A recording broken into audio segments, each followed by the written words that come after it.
There's been a lot of speculation so far, but it seems Brooklyn Nets forward Cam Johnson is staying focused on the upcoming 2024-25 NBA season, despite the ongoing trade rumors surrounding him.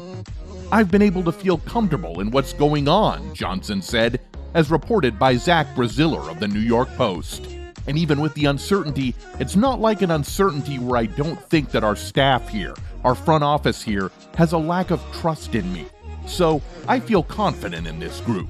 I feel confident going forward, and I'm going to compete for this team. And it's not even on my mind, really."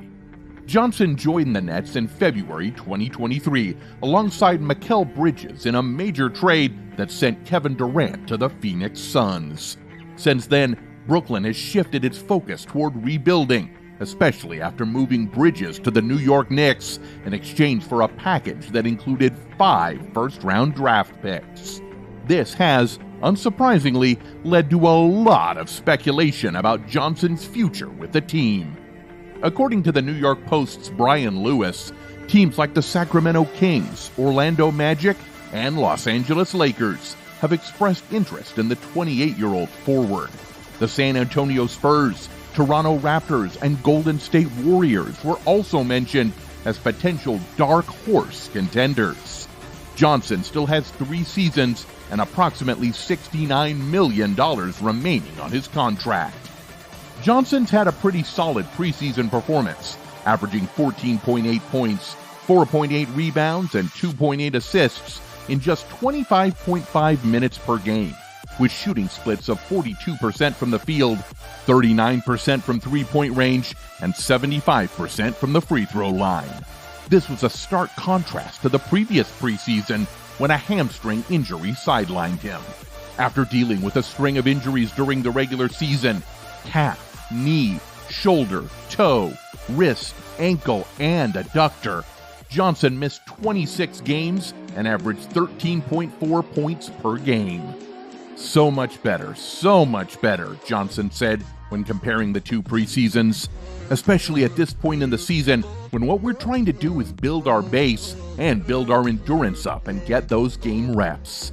To get out there and get through this preseason and to kind of build that momentum is really important, especially shooting the ball.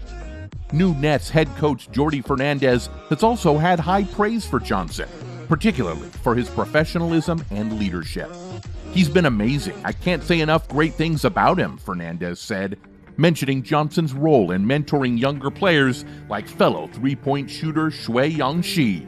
Word from inside training camp suggests that Johnson, along with Dorian Finney-Smith, has stepped up as a veteran leader for a young Nets roster. After final cuts, the team includes 12 players aged 25 or younger, with 10 of them 23 or younger. Ironically, both Johnson and Finney-Smith have been the subjects of trade rumors. Reports indicate the Nets are open to trading Johnson for the right price, likely 2 first-round picks, but no team has met that demand yet. The Lakers, in particular, remain interested. Johnson has maintained a business-like attitude toward these trade speculations, understanding that it's part of the game. "I mean, there's tons and tons of basketball to be played here," he noted. "It doesn't seem like he's letting much slip for the media here." The financial aspects also play a role in Johnson's situation. Brooklyn needs to stay under the luxury tax threshold, and with only about $5 million in breathing room, incentives in Johnson's contract could bring the team dangerously close to that limit. Any potential deal would need to factor in these salary cap considerations. In the meantime, Johnson is focused on competing for the Nets and letting the business side of basketball take care of itself. "I think it's just everyone around me, from family, friends, agents, front office, coaching staff. I've been able to feel comfortable in what's going on," Johnson said. "Even with the uncertainty, it's not like an uncertainty where I don't think that our staff here, our front office here, has a lack of trust in me. So I feel confident in this group. I feel confident going forward, and I'm going to compete for this team." The Brooklyn Nets wrapped up their 2024-25 preseason with a tough 116-112 loss to the Toronto Raptors at Barclays Center on Friday, finishing with a 1-3 record. While the team has had its ups and downs on both ends of the court, Cam was most certainly a bright spot throughout the game. Johnson's future with the rebuilding Nets has been under scrutiny all offseason, but his performance against the Raptors really showed why teams across the league are keeping a close eye on him. The 28-year-old delivered his best showing of the preseason, arguably one of the top offensive performances of his career, racking up 32 points, 4 rebounds, and 4 assists in 32 minutes.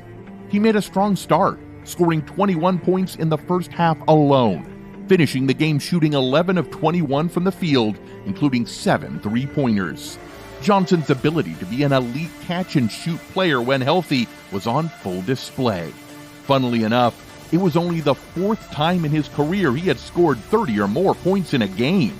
But despite Johnson's standout performance, the Nets struggled overall, shooting 41.8% from the field and 31% from three-point range, compared to the Raptors' 48.9% shooting. Toronto was led by 4th-year forward Scotty Barnes, who tallied 21 points, 6 rebounds, and 3 assists. While Johnson's offensive showcase stole the spotlight on Friday, his all-around play this preseason has been encouraging. Last season, lower body injuries hampered his shooting rhythm, but over this 4-game stretch, he has looked much healthier, moving fluidly on the court.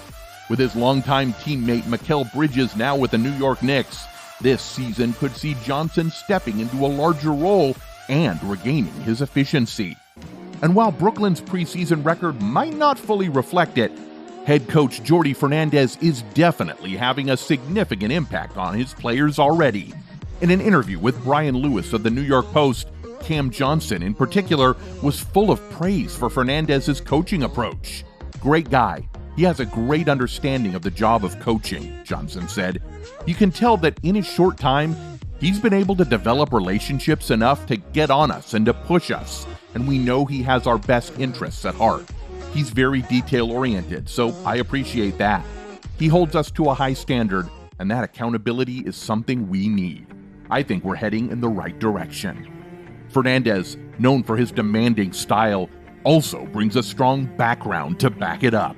The 41-year-old coach is close to completing a PhD in sports psychology from the University of Barcelona, which certainly helps his ability to manage professional athletes.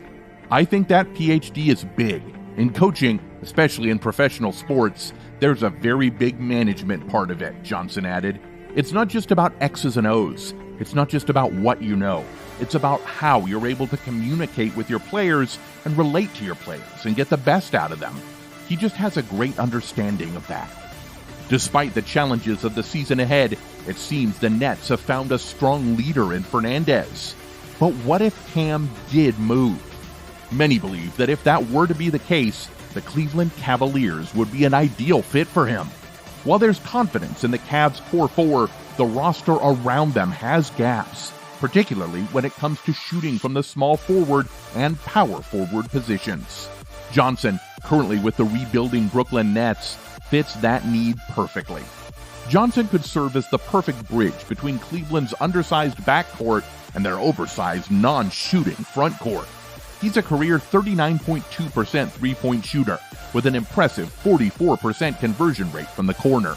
Last season, he shot 45.8% from the corner, placing him in the 86th percentile among forwards. For context, Sam Merrill was the only Cavalier to shoot a higher percentage on corner threes last season at 46.5%, and only Dean Wade and Darius Garland also hit 40% or better on those shots.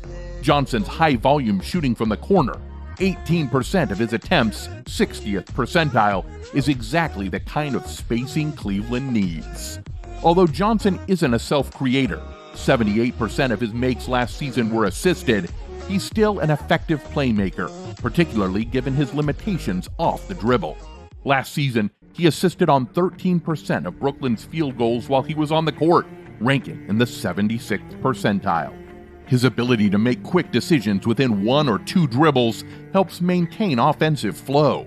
Additionally, his shooting gravity opens up opportunities for his teammates by creating driving lanes. While Johnson isn't known for creating separation off the dribble, his handle is good enough to run pick and rolls and attack closeouts. He's also solid at finishing at the rim, converting 65% of his attempts in such situations last season. Cleveland would benefit greatly from the positional versatility Johnson brings. The team has long tried to fit players like Max Struss, Isaac Okoro, Karis LeVert, and Cedi Osman into the small forward position, even though they're more naturally suited for shooting guard. Johnson, meanwhile, is a natural 3, but can also shift up to power forward when needed. Last season, Johnson played 45% of his minutes at small forward and 50% at power forward, as the Nets often ran smaller lineups. Though Brooklyn rebounded better with him at small forward, his ability to play both positions gives Cleveland flexibility, especially when closing games with just one big man on the floor. The challenge, however, lies in Johnson's availability and how Cleveland could acquire him. He has played more than 65 games only once in his 5-year career, missing significant time due to injuries, including playing just 100 games over the last 2 seasons. Do you think the Cavaliers would be making a good decision by acquiring him? Let us know in the comments below.